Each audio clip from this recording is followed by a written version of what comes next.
राम, आज तक किसी ने मेरा सत्य जानना नहीं चाहा, लेकिन केवल तुम हो राम, जिसने बिना किसी भय के इस पत्थर की भावना को समझा। तो सुनाइए वो सत्य मां जो बरसों से इस प्रतिमा के पीछे छुपा है।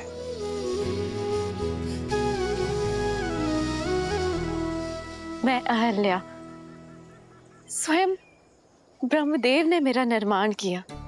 ब्रह्मदेव की 5 कन्याओं में से एक हूं। वैसे तो इस संसार ने सुंदरतम स्त्रियों में स्थान दिया, लेकिन महर्षि गौतम ने अपने जीवन में अपनी पत्नी बनाकर स्थान दिया। प्रसन्न थी मैं, सब कुछ था मेरे पास। महर्षि गौतम जैसे ज्ञानी पति का प्रेम और सतानंद जैसा प्यारा संस्कारी पुत्र। निश्चिंत थी मैं कि मेरे जीवन में कुछ अनुचित नहीं हो सकता, पर ये मेरा भ्रम था। नहीं जानती थी मैं कि मेरा रूप ही मेरा शत्रु बन बैठेगा। नहीं समझ पाए कि कब देवराज इंद्र की कुदृष्टि मुझ पर पड़ गई। नहीं जानती थी मैं कि देवराज इंद्र उस अवसर की प्रतीक्षा कर रहे हैं जो मेरे जीवन में आपदा बनकर आने वाला था, मेरा संसार बिखेर देने वाला था।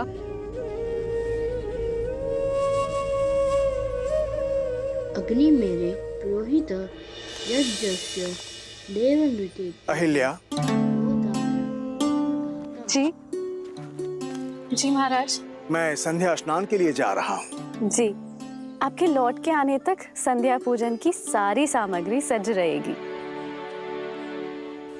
और शिष्यों,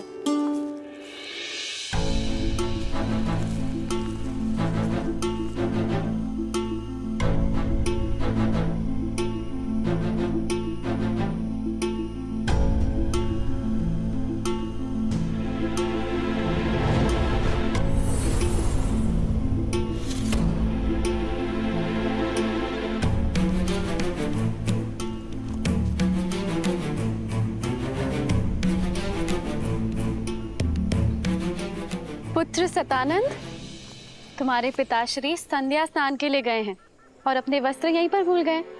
तो जाओ और तुम्हें ये दे के आओ। जी माँ।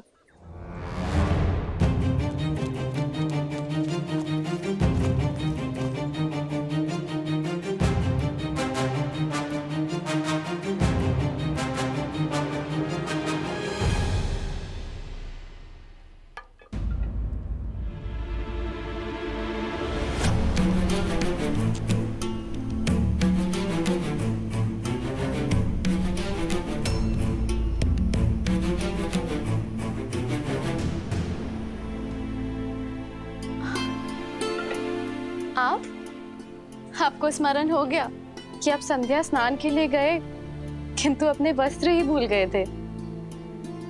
मैंने सतानंद को भेजा है आपके वस्त्र लेकर।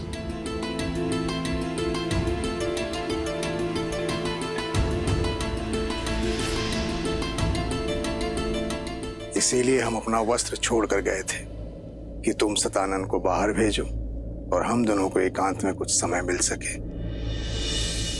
अहिल्या,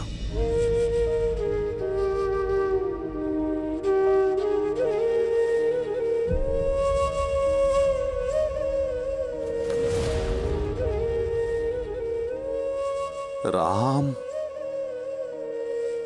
इंद्र की शक्तिशाली माया जाल में फंस गई।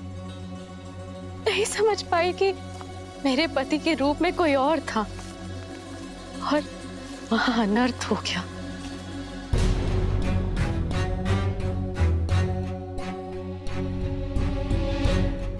कौन हो तुम? मेरा वेश धारण करके मेरे आश्रम में क्या कर रहे हो तुम?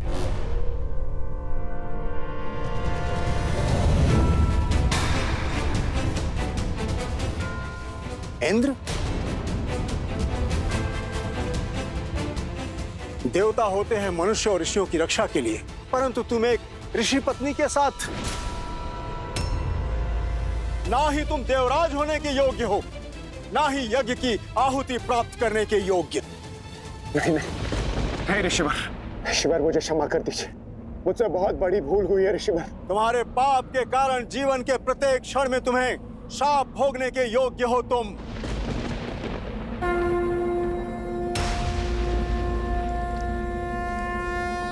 ऋषिवर, मैं गौतम अपने जीवन की संपूर्ण तप को साक्षी मानकर मैं तुम्हें श्राप देता हूं इंद्र। नहीं देवऋषि, ऐसा अनर्थ मत कीजिए कि जिस रूप के मोह में तुमने ये पाप किया है वो तुम्हारा रूप तुमसे छिन जाएगा।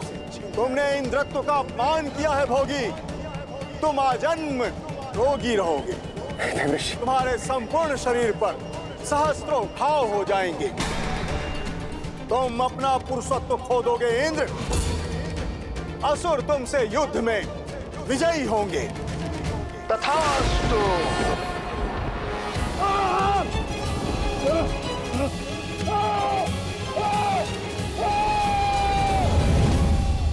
ऋषि गौतम की आंखें पथराई हुई थी, वो मौन थे, मौन, जो मेरे जीवन में महाचक्रवात लाने वाला था।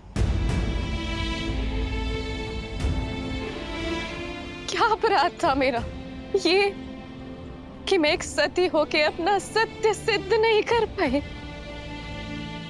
या ये कि मैं एक दुष्ट के मन की मलिनता को समझ नहीं पाई।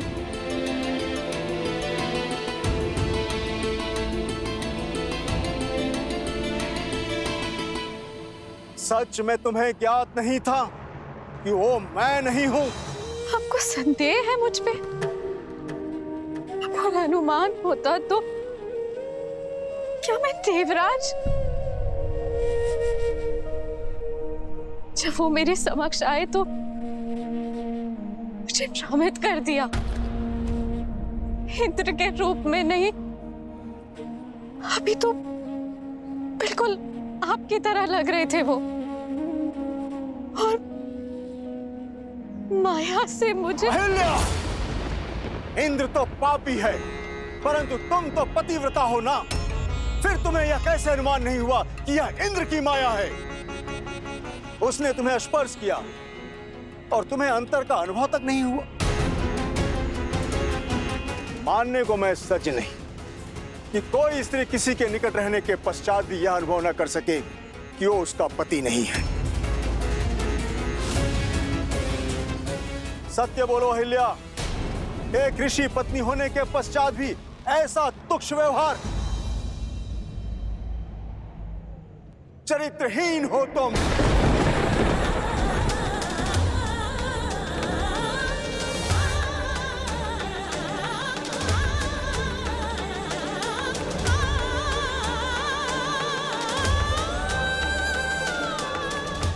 जो स्त्री शब्दों से, भाव से, स्पर्श से किसी की भावना को न समझ सके वो पत्थर के समान होती है।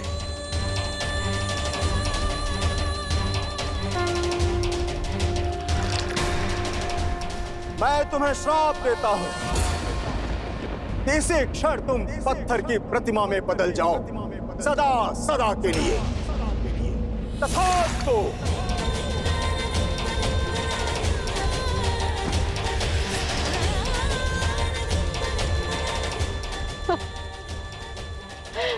अनर्थ मत कीजिए आर्य, मेरी बात तो सुन लीजिए, मेरे पक्ष का सत्य जान लीजिए।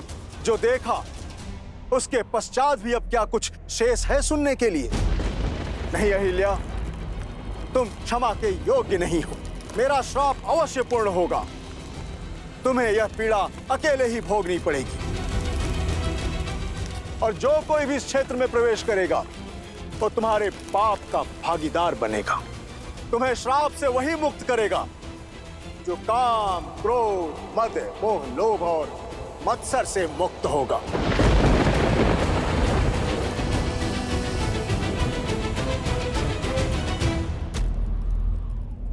माता,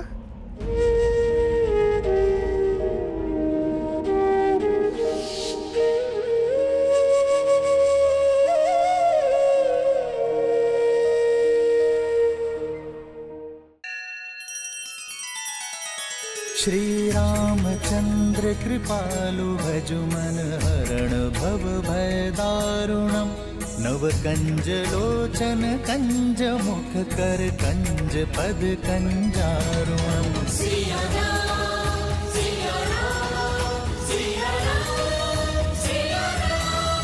आदर्श और मर्यादा की है ये कथा महापावनम काट मद श्री से मिला दे श्रीमद रामायणम श्रीमद रामायणम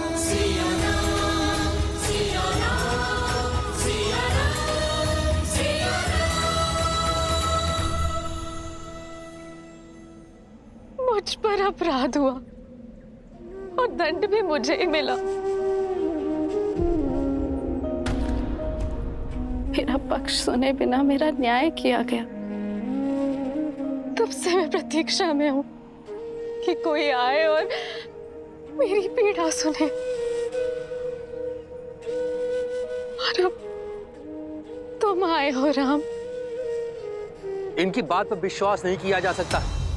महर्षि गौतम जैसे महान ऋषि क्या ऐसी श्राप दे देंगे?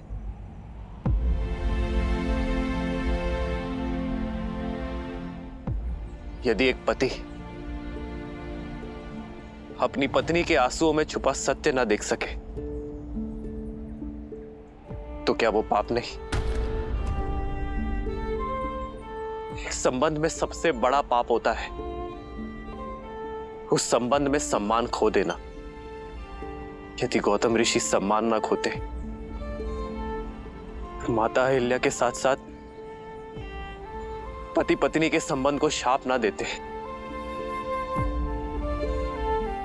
अपराधी को उसके अपराध का दंड अवश्य मिलना चाहिए,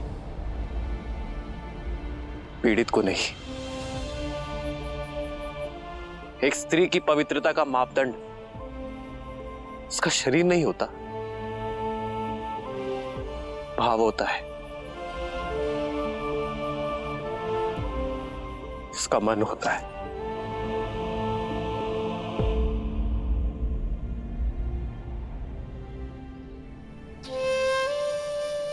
मैं लज्जित हूं मां कि आपके पति ने आपकी पीड़ा नहीं समझी, किंतु ये पुत्र समझता है। आप निष्पाप है मां, आपको दिया गया शाप अनुचित था।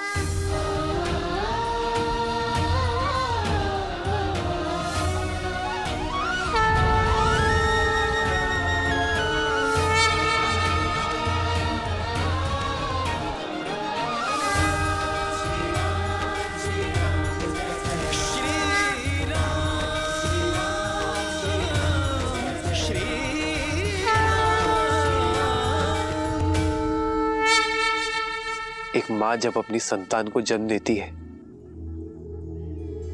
तो कुछ देर के लिए मूर्छित हो जाती है, पथरा जाती है।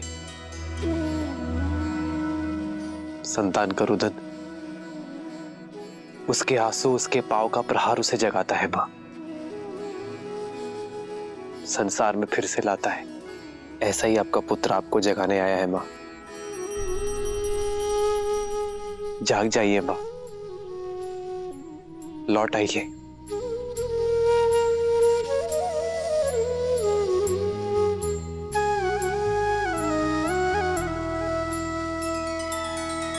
नैना करुणा पग में ममता पाषाण में लादे प्राण निष्पाप ना कभी दंड भोगे राम का है ये विधान। श्री राम श्री राम श्री राम श्री राम श्री राम श्री राम श्री राम श्री राम।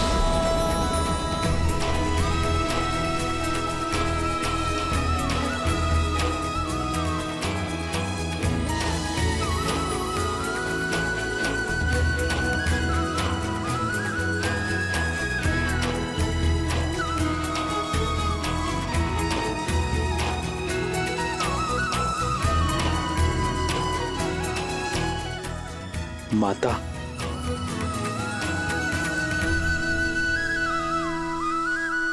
आदर्श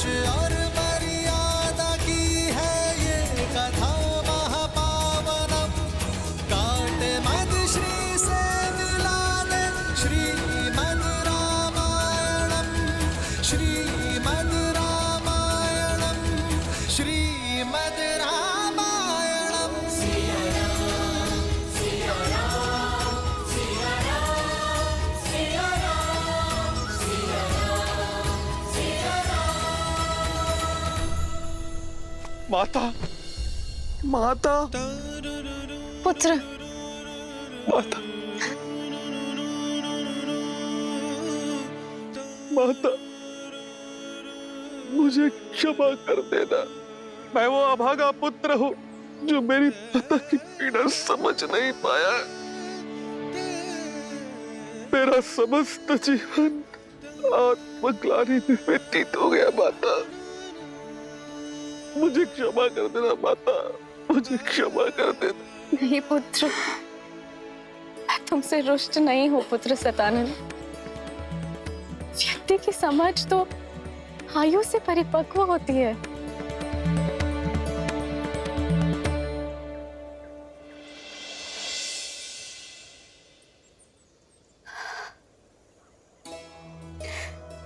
मेरे जाने का समय हो गया है राम, और जीवन का उद्देश्य भी,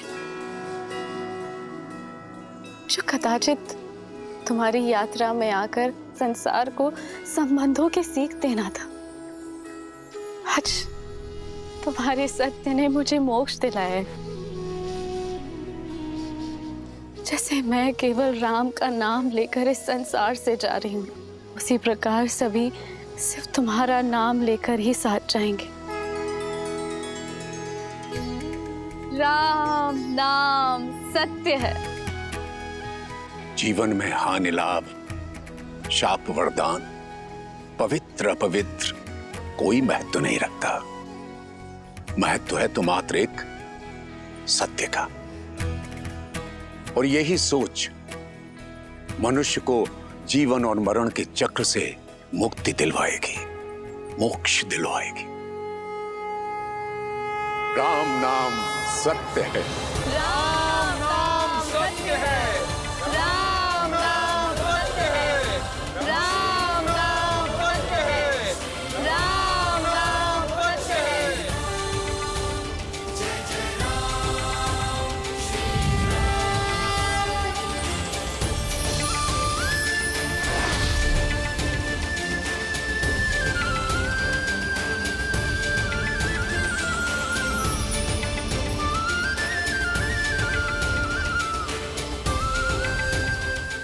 अद्भुत।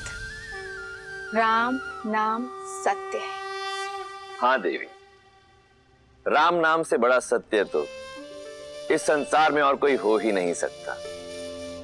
क्योंकि श्री राम जैसे मनुष्य अपने अपयश की चिंता किए बिना दूसरों की पीड़ा हरते हैं। अपने विषय में सोचे बिना दूसरों के विषय में सोचते हैं। अब ऐसे मनुष्यों के जीवन का मार्ग तो सत्य से ही परिपूर्ण होगा। वहीं दूसरी ओर रावण जैसे लोगों के लिए उनके व्यक्तिगत लाभ, उनके अभिमान, उनके यश से बढ़कर और कुछ नहीं होता। और यही कारण था कि रावण सीता के स्वयंवर में जाने के लिए सज्ज हुआ।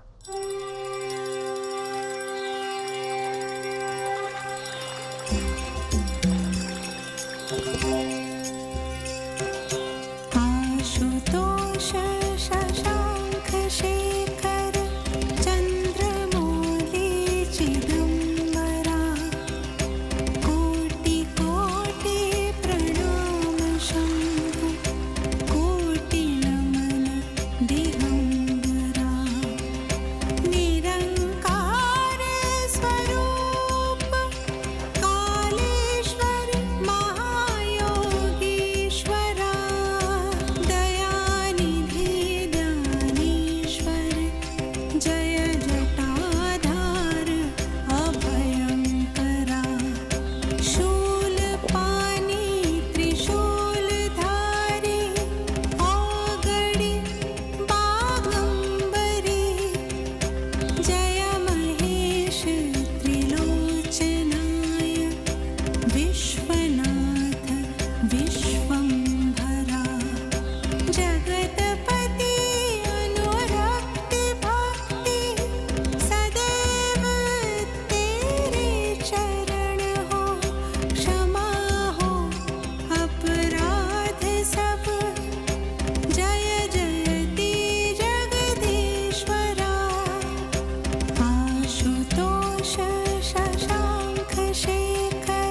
अपने स्वामी को विदा दो मंदोदरी। विदा? कहाँ प्रस्थान कर रहे हैं आप? मिथिला। मिथिला? स्वयंवर में, जहां से लंका के लिए निमंत्रण ही नहीं आया। निमंत्रण अतिथि को दिया जाता है, विजेता को नहीं। 14 लोगों के स्वामी को स्वयंवर का निमंत्रण न देना किसी चुनौती से कम नहीं मंदोदरी। पर हमारे पुत्र मेघनाथ का तो विवाह हो चुका है और दूसरी पत्नी की चाह भी नहीं है उसे। मैं मिथिला मेघनाथ के लिए नहीं जा रहा।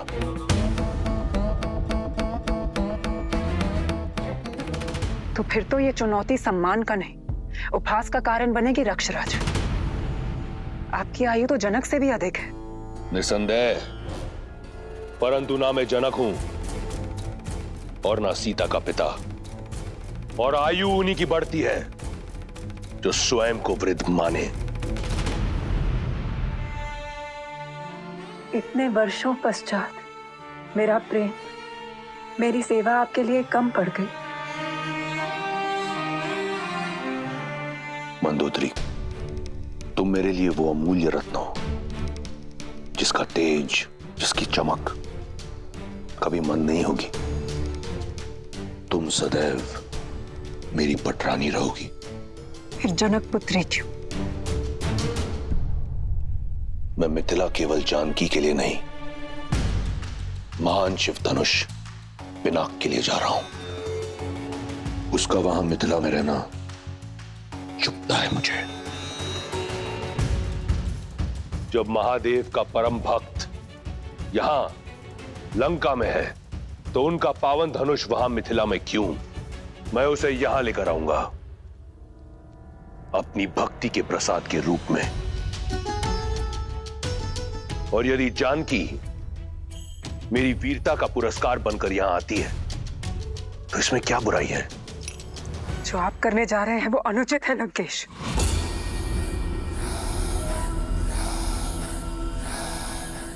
लंकेश अनुमति लेने नहीं, सूचना देने आया है। दशानन की नई रानी के स्वागत की तैयारी करो।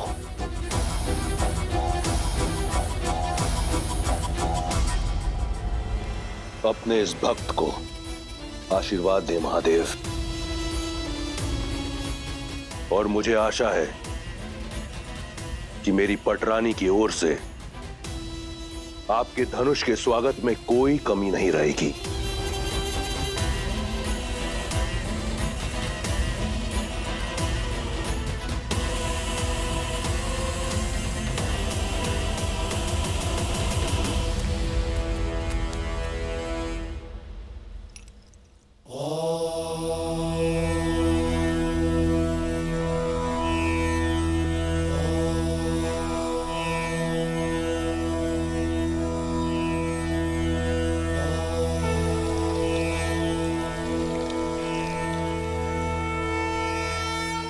गुरु सदानंद के मन की व्यथा शांत करना महादेव।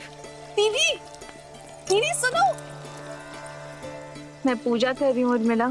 दीदी, आचार्य सदानंद गौतम ऋषि के आश्रम से लौट आए। कहाँ है वो?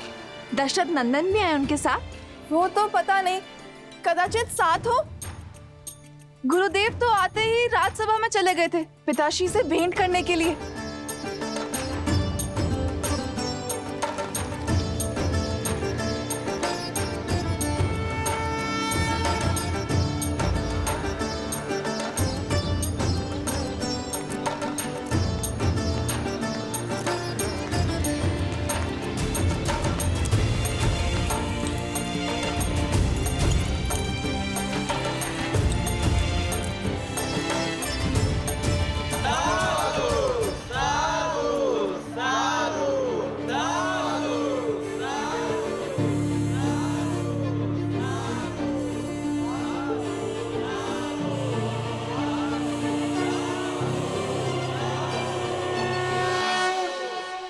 ना सिद्धि थी ना मंत्र, बस आंखों में अश्रु और वचनों में करुणा।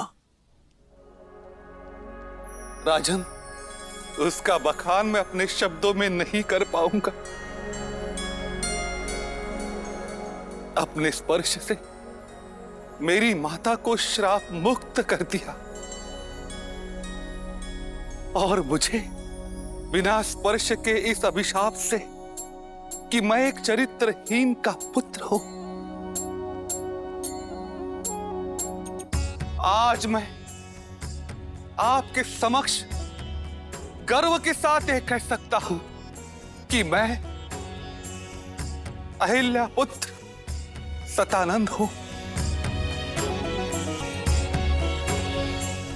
मेरी मां कलंकिनी नहीं है, मेरी मां पवित्रा है, पवित्रा।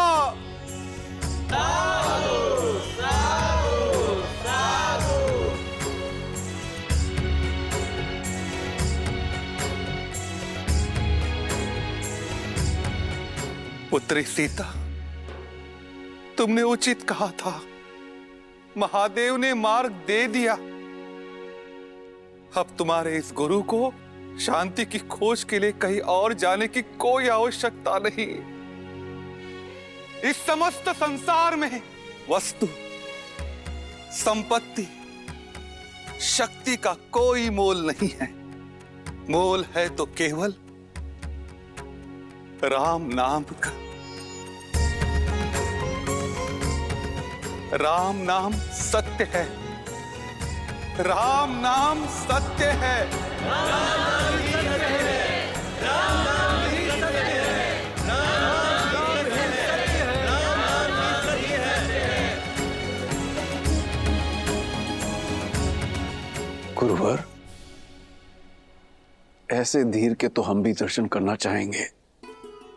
ऋषि विश्वामित्र मिथिला के इतने निकट हैं, तो आप उन्हें न्योता देते ताकि हम उनकी सेवा कर पाते, और सेवा के साथ साथ हमें दशरथ नंदन के भी दर्शन हो जाते।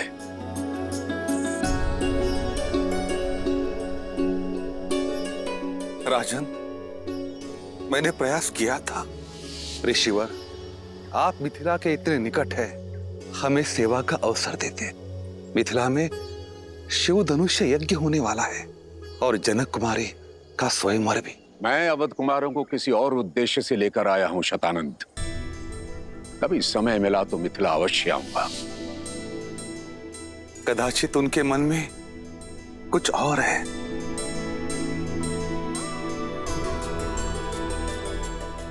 जैसी महादेव की नियति। यदि महादेव चाहेंगे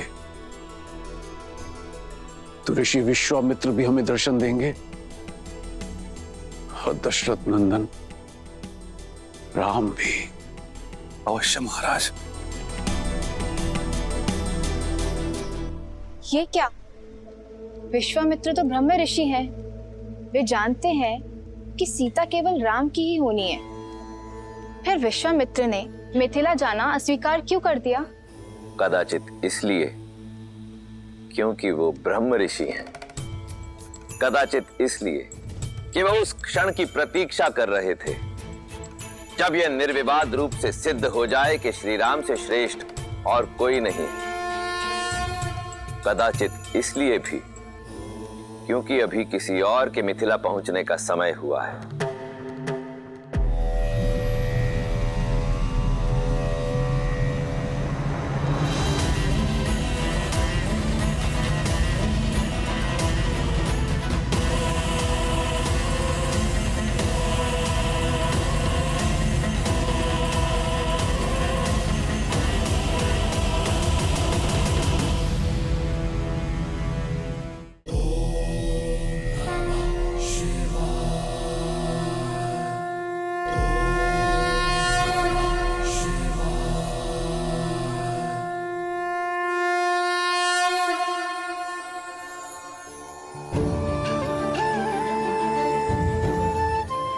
मिथिलावासियों, महापावन शिव धनुष को नगर प्रदक्षिणा करने के पश्चात स्वयंवर क्षेत्र में ले जाकर स्थापित कर दिया जाएगा और वहां उस पर प्रत्यंचा चढ़ाने वाला वीर बनेगा मेरी पुत्री सीता का वर। जनक पुत्री सीता की, जनक पुत्री सीता की, जनक पुत्री सीता की, मिथिला नरेश जनक की, मिथिला नरेश जनक की, मिथिला नरेश जनक की। अधिक सोचिए मत दीदी, ये धनुष दशरथ नंदन राम के अतिरिक्त कोई नहीं उठाने वाला।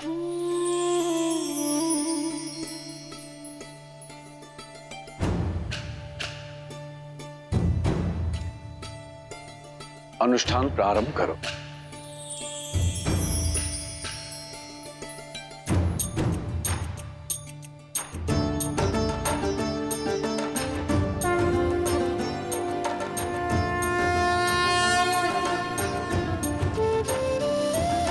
ओम नमः शिवाय, ओम नमः शिवाय।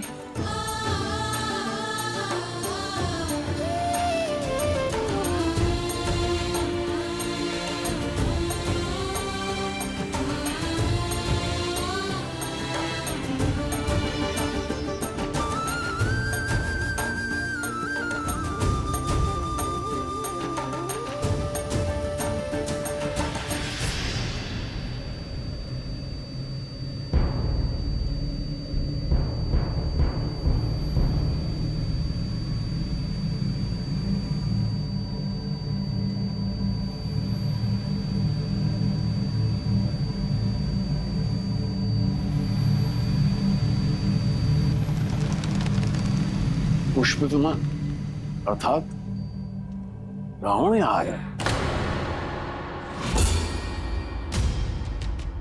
रावण, दशानन, दुष्ट राक्षसों का राजा यहाँ?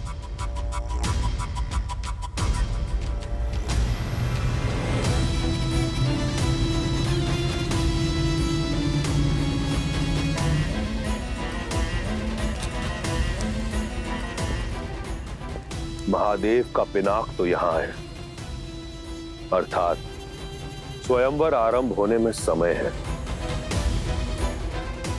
पुष्पाक,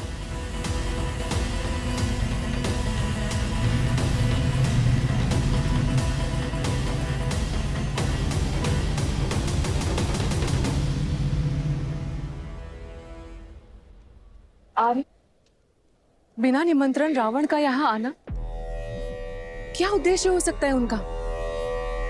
वो दशानन है, उन्हें निमंत्रण की आवश्यकता नहीं पड़ती और नीति और नियम के अनुसार भी हम उन्हें स्वयंवर में भाग लेने से रोक नहीं सकते।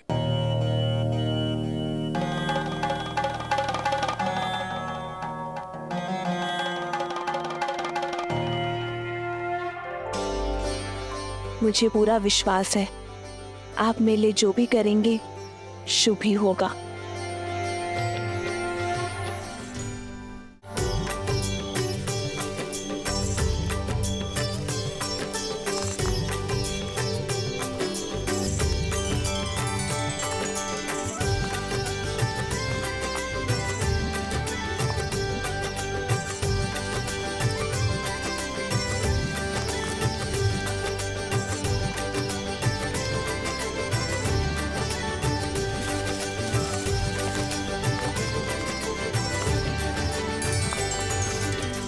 आज भूख प्यास और थकान नहीं हुई लक्ष्मण? गुरु और कहा ले जा रहे, इसकी शंका तो नहीं है तुम्हें? आज मैं शंकित नहीं हूं भाई, अभी तो दृढ़ता से तत्पर, क्योंकि मैं जान चुका हूं कि गुरुदेव हमें जहां भी ले जा रहे होंगे किसी कारण से ही ले जा रहे होंगे।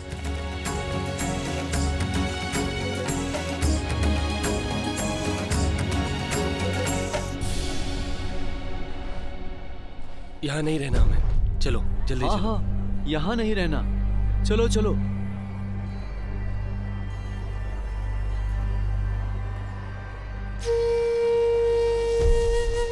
भैया सुनिए, आप सभी इतने चिंतित और भयभीत होकर जा कहाँ रहे? मत पूछो, बस यहाँ नहीं रहना हमें, जाने दो हमें, नरक है ये स्थान। परंतु मित्र, इतने सुंदर स्थान में समस्या क्या है? ये स्थान शापित है। हमें हमारे भाग्य पर छोड़ दो युवक।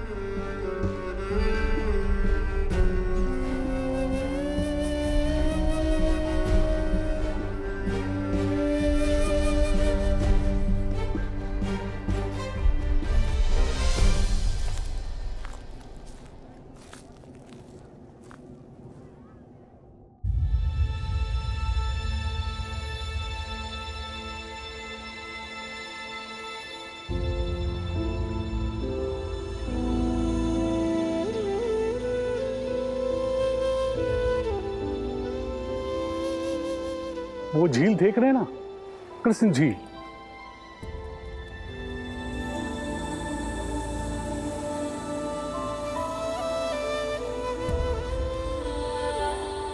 अचानक वहां से जल का वेग आता है और बाढ़ आ जाती है। कुछ ही पलों में हमारे खेत घर सब बहा ले जाती है। अब तक जैसे तैसे हमने पुरखों की जमीन खेत को बचा कर रखा, पर अब साहस टूट चुका है।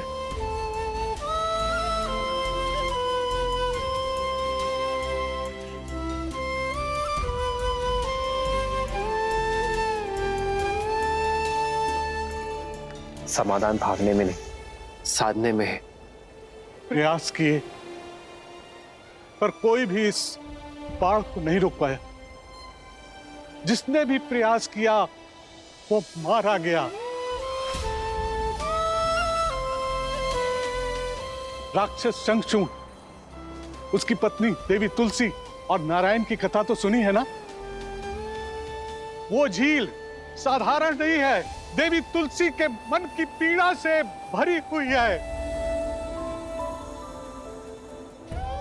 नारायण ने शंखचूड़ के छल से प्राण ले लिए और देवी तुलसी ने उसी पीड़ा में उन्हें शालिग्राम बनने का शाप दे दिया।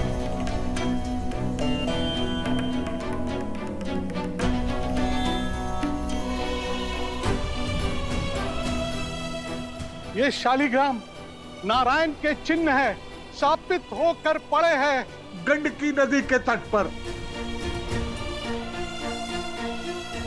जहां ईश्वर ही शापित हो, वहां मनुष्य के प्रयास से क्या होगा।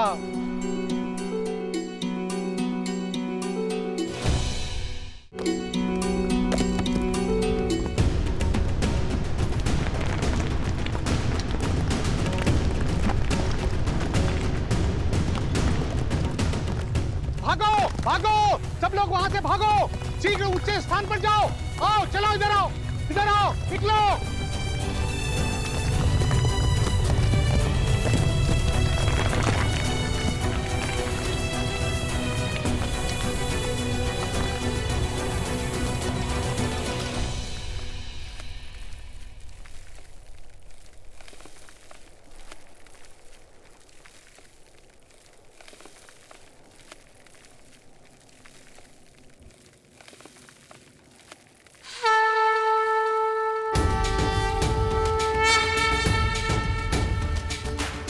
कहां जा रहे हो? ये दुस्साहस तुम्हारे प्राण ले लेगा। आप तो बड़े हैं, ज्ञानी लगते हैं, रोकिए इन्हें। इनसे कहिए कि अपना मार्ग बदल लें। जिन्हें संसार बदलना होता है वे अपना मार्ग नहीं बदलते।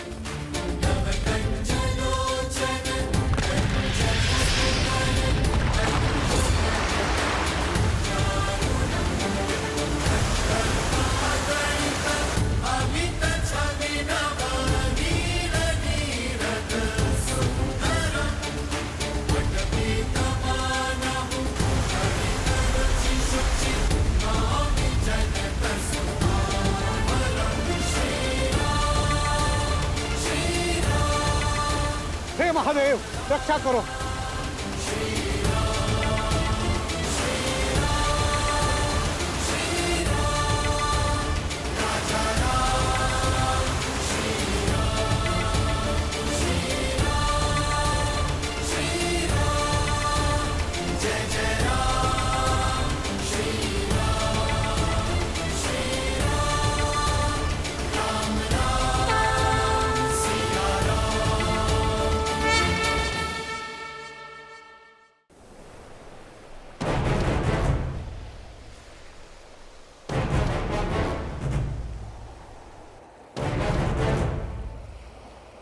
भैया, जहां से बांध टूटा है वहीं से बाणों का बांध बना देते हैं। नहीं लक्ष्मण, हमें दीवार नहीं बनानी है, मार्ग बनाना है इस जल की मुक्ति के लिए।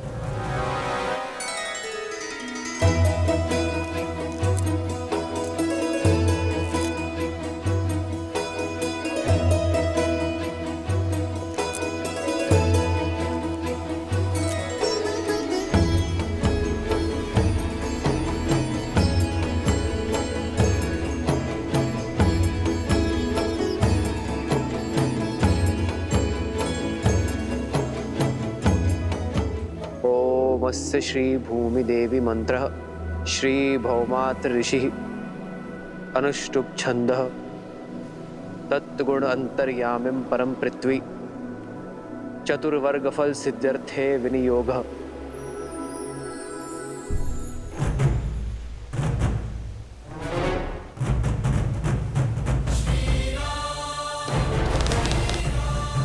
ये क्या करने जा रहे हैं?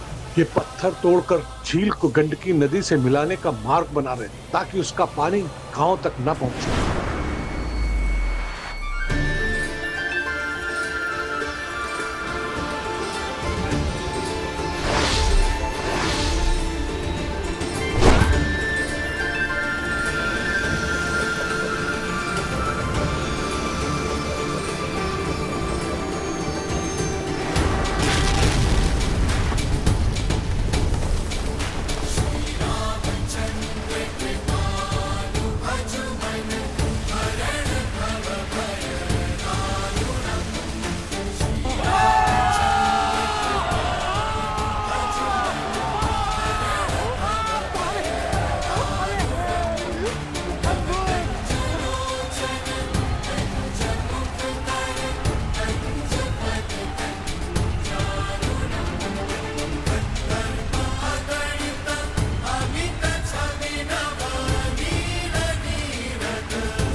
धन्य वीर धन्य, आपने सांप को काट डाला, आप धन्य हैं।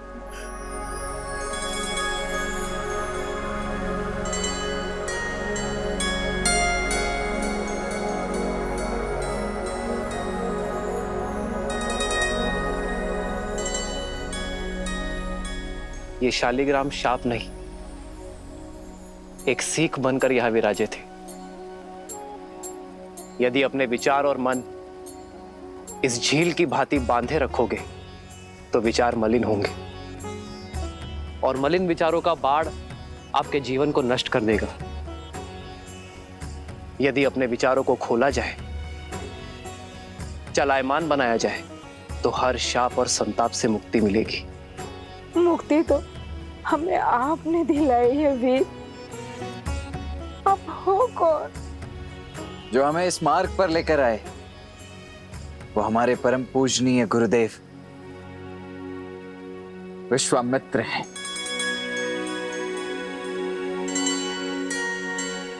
और जिन्होंने इस बाढ़ को रोका है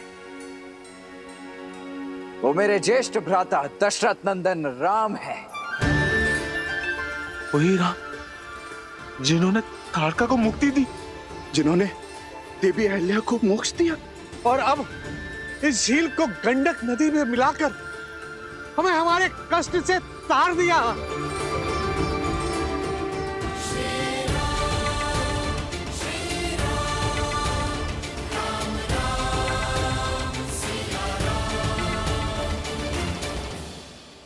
हे श्री राम, हमें आपका मंदिर बनाने की अनुमति दे।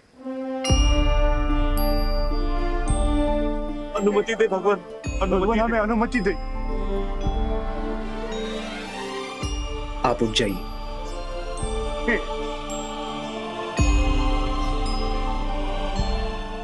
आप सब उठ जाइए।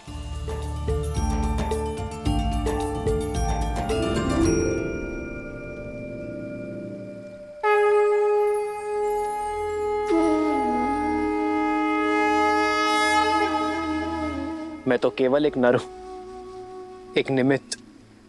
यदि मंदिर बनाना है तो इन नारायण शालिग्राम का बनाओ, जो युगों से यहां सबको मुक्त करने हेतु एक सीख बनकर यहां विराजे है।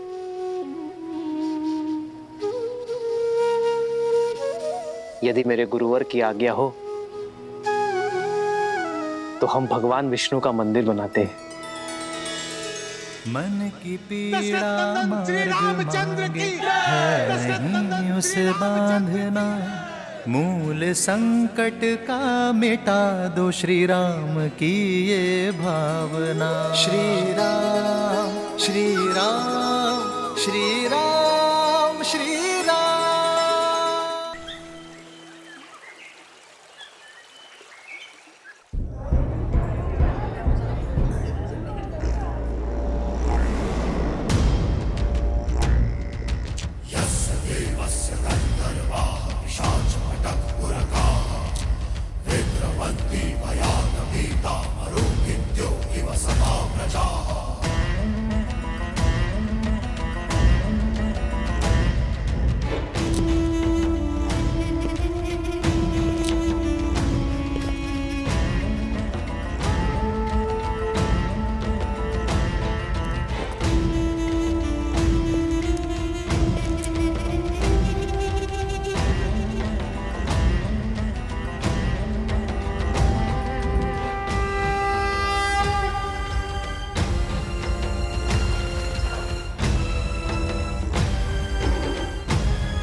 दशानन,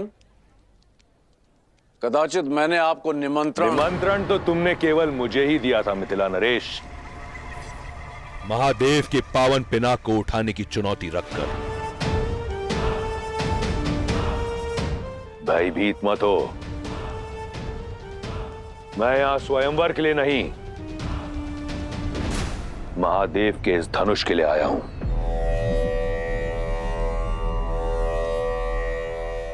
इस संसार में महादेव के परम भक्त के अतिरिक्त उनका ये धनुष उठाने का अधिकार किसी को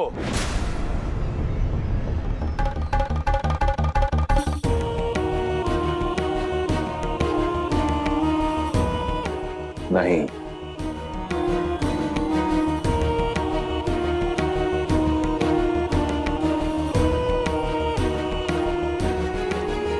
पहले स्वयंवर को स्वयंवर सभा में विधि पूर्वक प्रारंभ तो होने दीजिए दशानन। धनुष यहां है, वर भी, स्वयंवर भी। जब चुनौती पूरे होने के सारे साधन यहां है तो फिर समय व्यर्थ क्यों करें? स्वयंवर यहीं होगा, इसी क्षण होगा।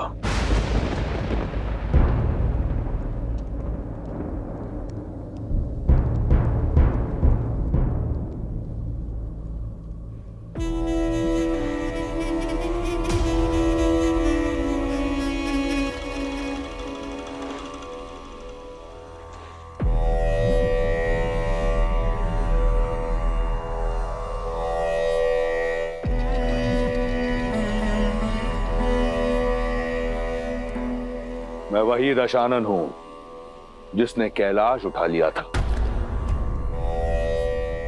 इस धनुष को मैं अपने बाएं हाथ की एक उंगली से उठाऊंगा।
मुझसे नहीं उठेगा राक्षसों में।